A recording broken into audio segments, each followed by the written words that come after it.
uma breve apresentação, porque eu me sinto parte desse grupo de oração, mas como eu não estou aqui toda semana, às vezes a gente vai conhecendo rostinhos novos também.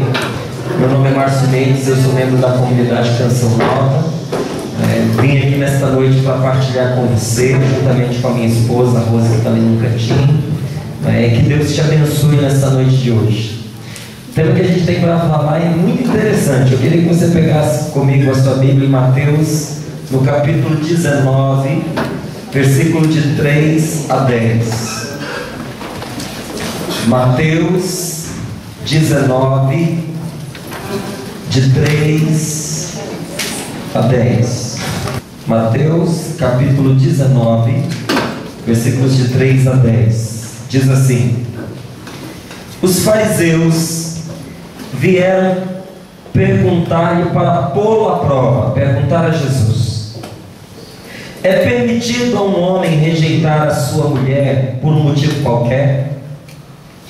Respondeu-lhes Jesus: não lestes que o Criador no começo fez o homem e a mulher, e disse: por isso o homem deixará seu pai e sua mãe, e se unirá à sua mulher, e os dois formarão uma só carne?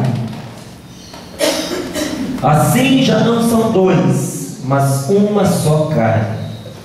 Portanto, não separe o homem o que Deus uniu. Disseram-lhe eles: por que então Moisés ordenou dar um documento de divórcio à mulher ao rejeitar? Jesus respondeu-lhes: é por causa da dureza de vosso coração que Moisés havia tolerado o repúdio das mulheres, mas no começo não foi assim. Ora, eu vos declaro que todo aquele que rejeita a sua mulher, exceto no caso de matrimônio falso, e desposa uma outra, comete adultério. E aquele que desposa uma mulher rejeitada, comete também adultério. Seus discípulos disseram-lhe: se tal é a condição do homem a respeito da mulher, é melhor não se casar. Palavra do Senhor.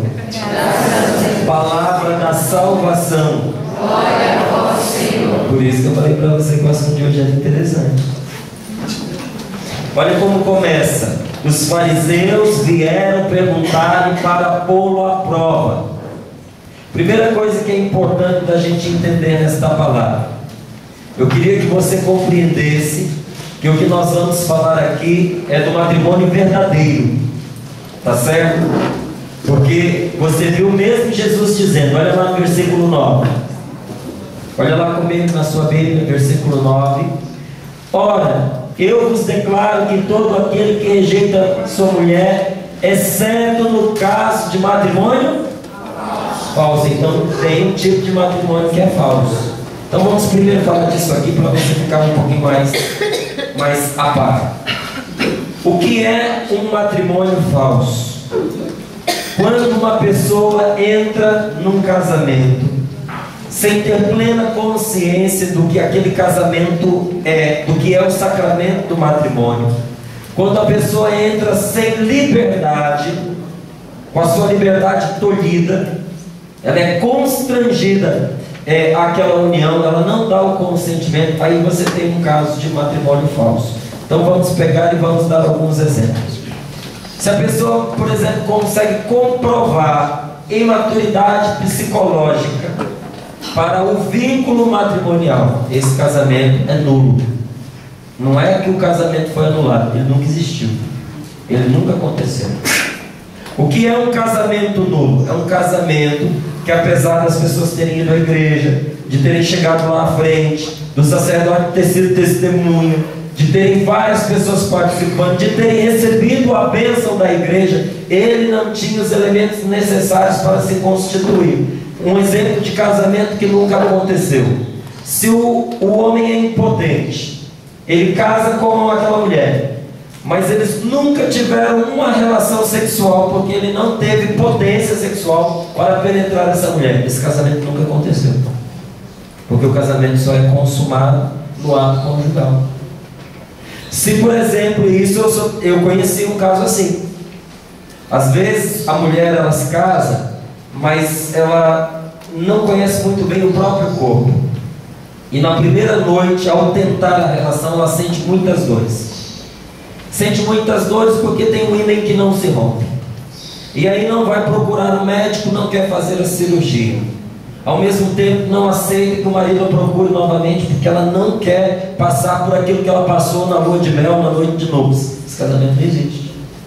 Não existe. Você quer ver uma outra coisa que torna o casamento nulo? Se marido e mulher conversam entre si e dizem: olha, eu gosto muito de você, quero passar de ao seu lado. E o outro diz: eu também concordo com você.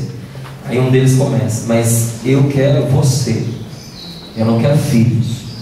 Eu aceito me casar com você, desde que esteja claro que desde agora nós não tenhamos filhos enquanto casados. Esse sacramento do matrimônio não aconteceu.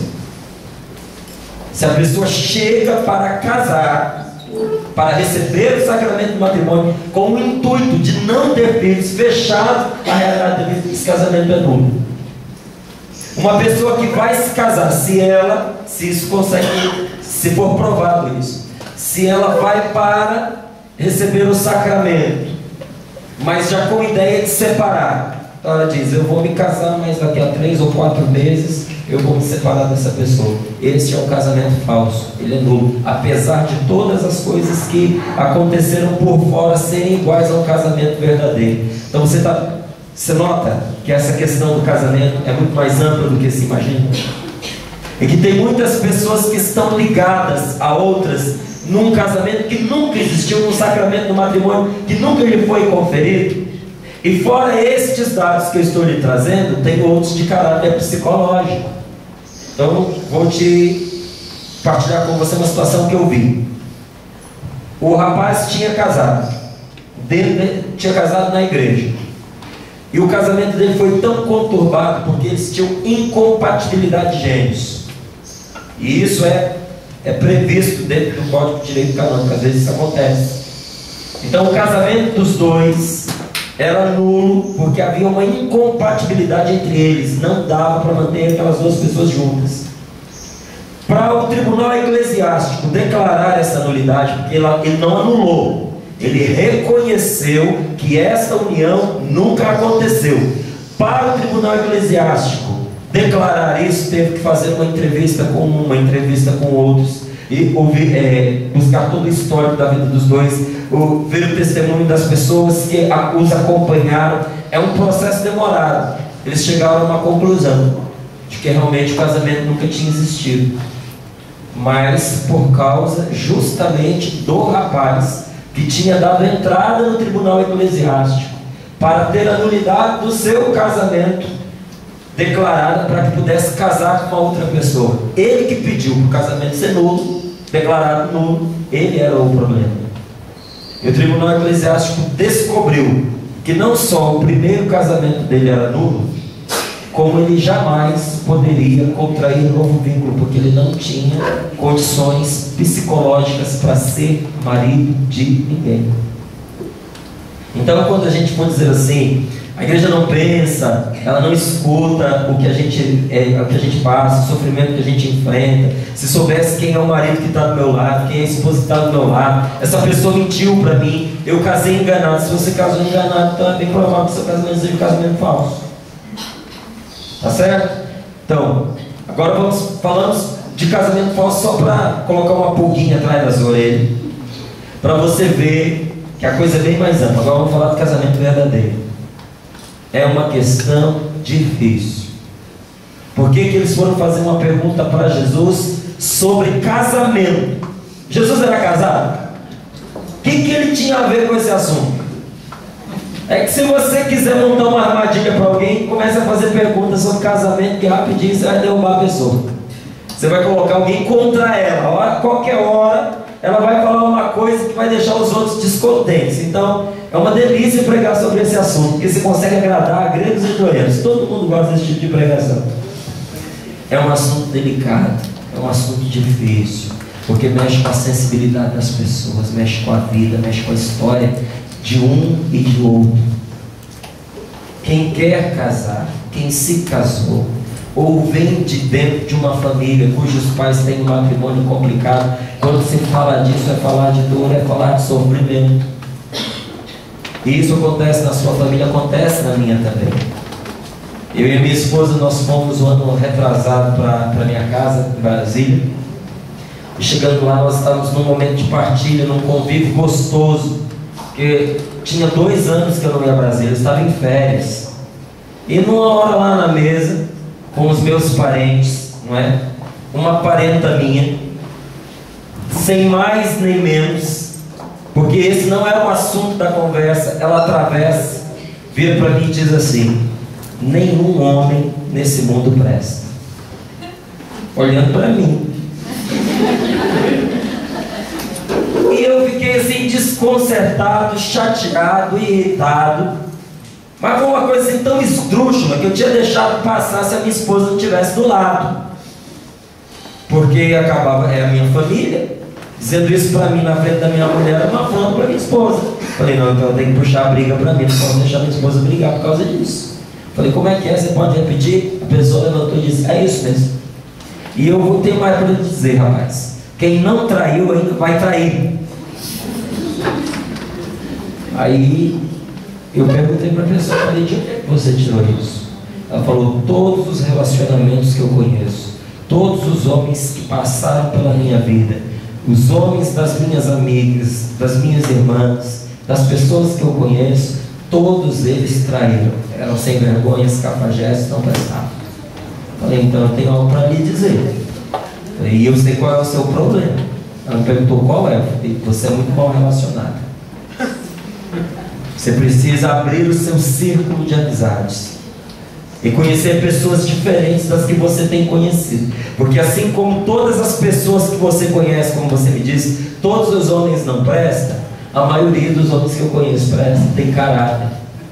As pessoas com as quais eu convivo e sei que são fiéis às suas esposas. Não é assim que eu acho, não é assim que eu desconfio, porque pela bondade, pelo caráter da pessoa, não, eu sei. Eu sei porque eu vivo com essas pessoas, eu conheço o ritmo de vida delas, e eu sei que não caberia ali uma adultério. Não estou dizendo que não vai acontecer. Não estou dizendo que essas pessoas estão isentas das dificuldades, das tentações que as outras enfrentam, que eu enfrento. Elas também enfrentam. Mas estou dizendo que existem pessoas que assumiram para si um compromisso de fidelidade, que põe à parte, que desconsidera a realidade do adultério. Isso não está dentro da concepção dela. Trair a esposa, trair o marido. E eu vi que aquela pessoa me olhava assim meio descrente. E eu disse para ela, eu falei, olha, eu sei que você está me olhando como assim, poxa, que tolo que ele é, coitadinho, ele acredita nisso, mas eu não acredito. Eu falei, tudo bem, eu estou te dizendo das pessoas que eu conheço, mas você pode pensar que elas estão me iludindo. Então eu não vou falar delas, eu vou falar de mim. Eu nunca traí a minha mulher e eu não vou trair. Eu não digo isso porque eu não tenho uma tentação, porque eu seja uma pessoa diferente, porque eu tenho um sangue frio, porque uma outra pessoa possa não me atrair. Eu digo isso porque eu sei por que casei. E eu sei como foi o processo para eu chegar ao matrimônio. Eu sei quem está ao meu lado. Eu sei por que eu estou com esta mulher e porque ela está comigo. Eu sei porque ela se casou comigo. E porque eu a escolhi para estar ao meu lado. Eu tinha plena consciência do vínculo que eu estava assumindo com ela no dia que nós casamos. E eu zelo, eu honro por este vínculo. É preciso dedicação, é preciso renúncia, mas se você não zela pelo vínculo de fidelidade que você tem com o seu marido, com a sua esposa, meu, você vai me desculpar, mas você não vai conseguir ser fiel a nada nessa vida, nem a ninguém nesse mundo.